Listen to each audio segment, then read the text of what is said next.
Assalamualaikum warahmatullahi wabarakatuh. Nama saya Risa Saputri, NIM 19104168890. Di sini saya akan menjawab ujian tengah semester untuk mata kuliah e-marketing dosennya Pak Adi Mursalin SEMM yang dilaksanakan tanggal 13 November 2021 hari Senin. Soalnya, jelaskan apa yang dimaksud dengan digital. Jawabannya, digital merupakan cara baru dalam menyampaikan konten atau isi kepada pemakai dan juga dapat digunakan untuk membina hubungan dengan pelanggan atau bagi pemasar. Soal yang kedua, jelaskan mengapa memahami pemasaran digital sangat penting. Jawabannya, karena tujuan dari semua jenis pemasaran adalah untuk menjaga pelanggan dan merangsang penjualan di masa depan. Alat komunikasi digital memungkinkan untuk terhubung dan membangun hubungan jangka panjang dengan pelanggan. Pemasaran digital membantu menciptakan permintaan konsumen dengan menggunakan kekuatan web yang interaktif yang saling berhubungan. Soal yang ketiga, jelaskan apa yang dimaksud dengan crowdsourcing. Jawabannya, crowdsourcing adalah contoh kuat cara kerja alat digital yang memungkinkan orang mempunyai cara berpikir tertentu. Dalam istilah sederhana, crowdsourcing adalah model pemecahan masalah yang mengendalikan komunitas aktif untuk menemukan solusi terhadap masalah tersebut. Selanjutnya, soal yang keempat, jelaskan perbedaan crowdsourcing dengan peer-to-peer lending. Jawabannya, jika crowdsourcing lebih bersifat sukarela, maka peer-to-peer lending atau yang sekarang dikenal dengan istilah vintage lending mengusung konsep yang sama, tetapi skemanya berbeda karena peer-to-peer lending bersifat pinjaman. Pinjaman yang diajukan dalam vintage lending seperti Coinworks akan didanai oleh banyak investor atau pendana yang tergabung, di mana kita bisa mencicil dan pinjamannya setiap bulan dengan bunga pinjaman yang lebih rendah dan proses terkumpulnya dana lebih cepat. Selanjutnya, soal kelima, jelaskan apa yang dimaksud dengan crowdfunding dan agar dana yang didapatkan dari crowdfunding lebih optimal ada 3 hal yang perlu dilakukan. Sebutkan dan jelaskan ketiga hal tersebut. Jawabannya, yang pertama, crowdfunding atau urun dana atau juga penggalangan dana adalah proses mengumpulkan sejumlah dana untuk sebuah proyek atau usaha oleh sejumlah besar orang yang biasanya dilakukan secara online. Nah, agar dana yang didapatkan dari crowdfunding lebih optimal, lakukan 3 hal berikut ini. Yang pertama, membuat proposal usaha dengan menarik, yaitu siapkan proposal usaha yang menarik, interaktif, dan informatif. Proposal yang diajukan sebaiknya berisi tentang informasi detail mengenai prospek bisnis ke depannya. Yang kedua, mendaftar ke situs crowdfunding. Proposal yang sudah selesai bisa langsung didaftarkan ke salah satu situs crowdfunding yang ada di Indonesia.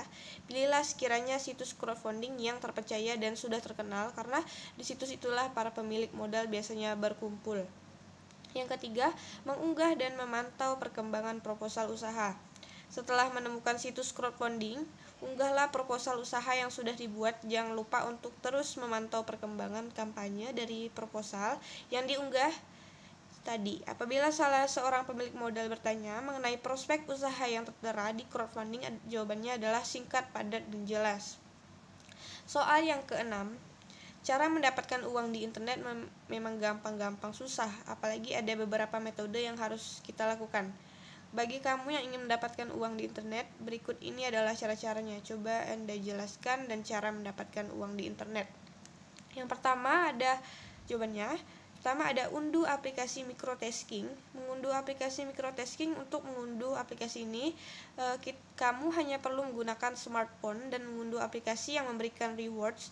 Jika sudah melakukan registrasi dan login, maka kamu akan dimintai untuk melakukan tugas, misalnya mengunduh aplikasi, membuka kunci smartphone, hingga membaca artikel atau berita.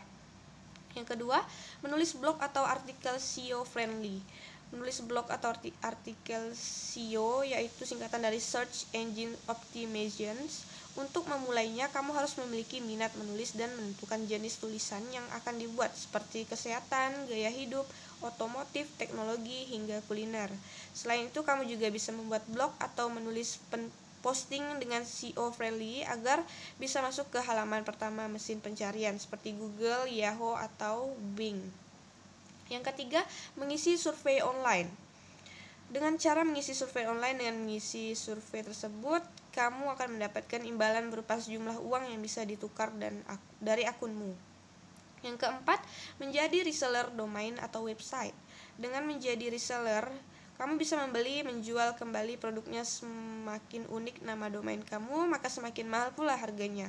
Untuk membeli domain, kamu harus menuju penyedia domain yaitu Niak Hoster, Hostinger, Domainissia, dan lainnya. Yang kelima, menjadi freelance di berbagai bidang. Dengan bayaran yang sama seperti pekerja kantoran dan jam kerja yang fleksibel, kamu bisa menekuni bidang freelance di berbagai bidang. Misalnya, kamu bisa mendaftar di situs sribulance.com. Dalam situs tersebut, kamu bisa mencari dan menawarkan jasa seperti pembuatan dan pengembangan website, menulis artikel, desain, hingga administrasi. Soal yang ketujuh, apa yang dimaksud dengan analisis web? Mengapa analisis web begitu penting? Apa tujuan melakukan analisis web tersebut? Jawabannya, analisis web juga dikenal dengan sebagai analisis lalu lintas atau pengendalian web, berfungsi untuk meningkatkan efisiensi dan memantau kesuksesan situs web jangka panjang. Ini adalah metode untuk merekam dan mengevaluasi informasi tentang perilaku pengunjung serta menghitungnya menjadi data statistik atau KPI.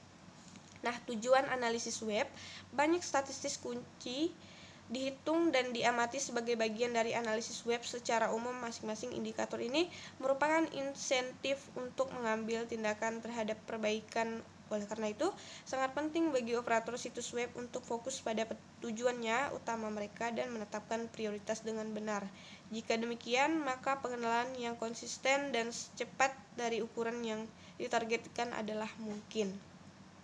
Soal yang ke-8, ada banyak model untuk melakukan pendekatan pemasaran digital. Salah satunya adalah model TCEO. Sebutkan dan jelaskan model TCEO tersebut. Jawabannya yaitu ada singkatan yang pertama yaitu T, think, adalah titik awal dalam pendekatan yang kami gunakan. Pendekatan ini bertujuan mengembangkan rencana strategis untuk dunia digital. Yang kedua ada create, menghidupkan konsep dengan menjalankan kampanye dan membentuk platform. Pendekatan ini mencakup semua aspek menciptakan aset web, mulai dari desain dan pengembangan web hingga copywriting konseptual, penciptaan aset media sosial, pengembangan ponsel, sistem bisnis rekayasa, dan integrasi media sosial. Yang ketiga ada engage, bertanggung jawab untuk mengarahkan lalu lintas dan membangun hubungan pembelian dan perencanaan media, optimasi mesin pencari pemasaran email, media sosial, dan manajemen kampanye adalah beberapa kegiatan utama di sini.